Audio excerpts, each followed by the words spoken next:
নিউজিলেণ্ডৰ বিৰুদ্ধে মেচখনত অন্তৰ্ভুক্তি হোৱাৰ লগে লগে বিৰাট কোহলীয়ে ৩০০ ODI মেচ খেলাৰ আন এক কৃতিত্ব গঢ়িবলৈ গৈ আছে আৰু এনে কৰিলে বিৰাট কোহলীয়ে ভাৰতীয় দলৰ হৈ সপ্তমগৰাকী ক্ৰিকেটাৰ হিচাপে ৩০০ ODI মেচ খেলাৰ কৃতিত্ব লাভ কৰিবলৈ গৈ আছে।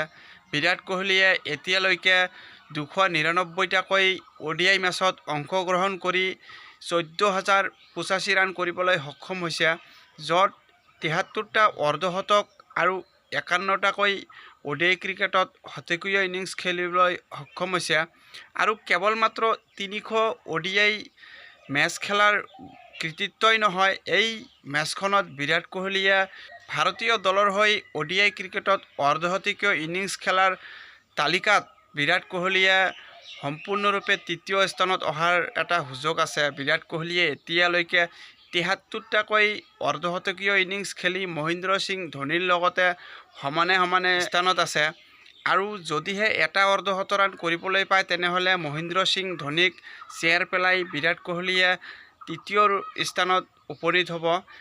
বিৰাট কোহলীৰ আগত কেৱল মাত্ৰ শচীন তেণ্ডুলকাৰে ৯৭টাকৈ অৰ্ধশতকীয় ইনিংছ খেলিবলৈ সক্ষম হৈছে আৰু তাৰ বিপৰীতে ৰাহুল দ্ৰাবিড়ে ৮২টাকৈ অৰ্ধশতকীয় ইনিংছ খেলি এই স্থানত দ্বিতীয় নম্বৰত আছে।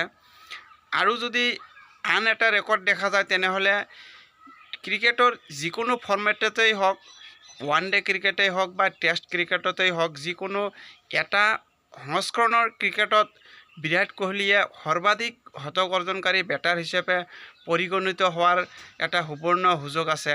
বিৰাট কোহলীয়ে এদিনীয়া ক্ৰিকেটত ৫১টাকৈ শতকীয় ইনিংছ খেলিবলৈ সক্ষম হৈছিল আৰু তাৰ বিপৰীতে মাষ্টাৰ ব্লাষ্টাৰ শচীন তেণ্ডুলকাৰেও টেষ্ট ক্ৰিকেটত ৫১টাকৈ শতকীয় ইনিংছ খেলিছিল আৰু এই দুয়োগৰাকী মহান বেটাৰেই সমানে সমানে ক্ৰিকেটৰ যিকোনো এটা ফৰ্মেটত শতক মাৰাৰ যি ৰেকৰ্ড দুয়ো নিজৰ নামত ধৰি ৰাখিছে আৰু বিৰাট কোহলীয়ে যদি নিউজিলেণ্ডৰ বিৰুদ্ধে শতকীয় ইনিংছ খেলিবলৈ সক্ষম হয় তেনেহ'লে ক্ৰিকেটৰ যিকোনো এটা ফৰ্মেটত সৰ্বাধিক শতক অৰ্জনকাৰী বেটাৰ হিচাপে পৰিগণিত হ'ব বিৰাট কোহলীয়ে।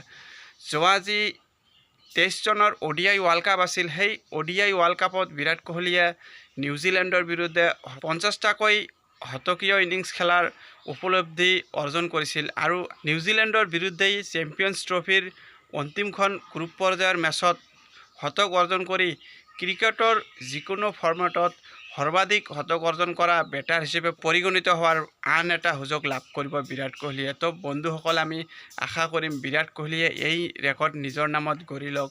তো বিৰাট কোহলীক লৈ কিছু তথ্য এয়াই আছিল। ভিডিঅ'খন চাই ভাল পালে লাইক আৰু ছাবস্ক্ৰাইব কৰিব। ধন্যবাদ।